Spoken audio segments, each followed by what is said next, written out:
क्योंकि उन्होंने धर्म को संविधान माना, हमने संविधान को ही पहला धर्म माना। यहां उपस्थित अति विशिष्ट महनीय लोगों को मेरा आकाश भर प्रणाम।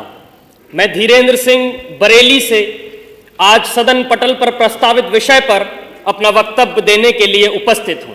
मान्यवर, मैं अपने वक्तव्य को प्रारंभ करने से पहले इस सभा से एक प्रश्न पूछना चाहूंगा। वह कौन सी चीज है जिसे हम देख तो सकते हैं परंतु छू नहीं सकते?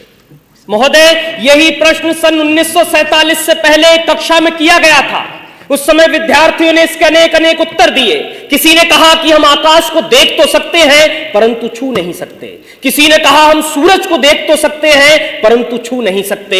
लेकिन उसी कक्षा के बाहर खड़े होकर पढ़ने वाला एक छात्र डबडबाई आंखों को लेकर खड़ा हुआ और पानी के भरे हुए घड़े की तरफ देखकर बोला, मैं प्यास से तड़प के मर भी रहा हूं, फिर भी मैं इस पानी के घड़े को देख सकता हूं, छू नहीं सकता, क्योंकि मैं एक अछूत जाति का हूं। और वो अछूत जाति का विद्यार्थी कोई और नहीं बल्कि हमारे भारत के संविधान के निर्माता डॉक्टर बाबा साहेब भीमराव अंबेडकर जी थे।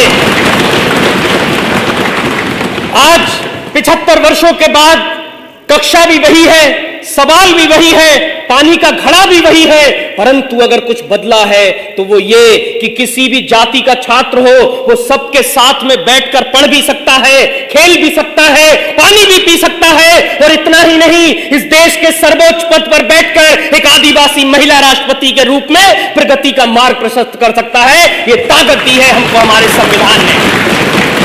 जब जब बात हमारे अधिकारों की आई है तब तब संविधान ने हमारी रक्षा करी है। फिर वो आईपीसी की धारा 377 से जूझ रहे परलैंगिक समाज के लोग हो, या श्रीकांत बोला जैसे दिव्यांगजनों के लिए शिक्षा के अधिकार हो, या महिलाओं के लिए दहेज कुप्रथा का बोझ हो, संविधान ने हमेशा से रक्षा कर एक सूत्र में बांधने का काम किया है।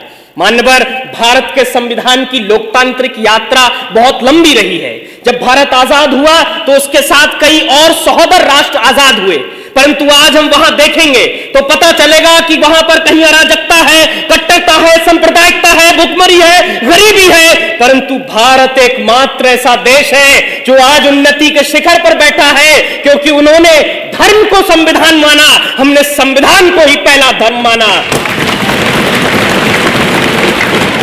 लंदन में मुस्कुराते हुए कवि चर्चिल ने कहा था कि ये देश आजाद हो भी जाए तो बहुत दिन तक टिकेगा नहीं, ये टूट कर बिखर जाएगा।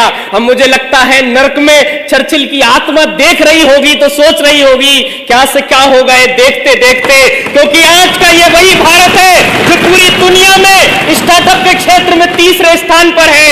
ये वही भारत है जो ओलंपिक के अंदर टोक्यो की धरती पर झंडा तिरंगा लहरा देता है। ये वही भारत है जो चंद्रयान 3 को पृथ्वी से चंद्रमा तक पूरी दुनिया में सबसे कम बजट में पहुंचा देता है, क्योंकि हमने अपने कर्तव्यों का निर्वहन किया है, जिससे हम प्रगति के सोपान को चढ़ते जा रहे हैं।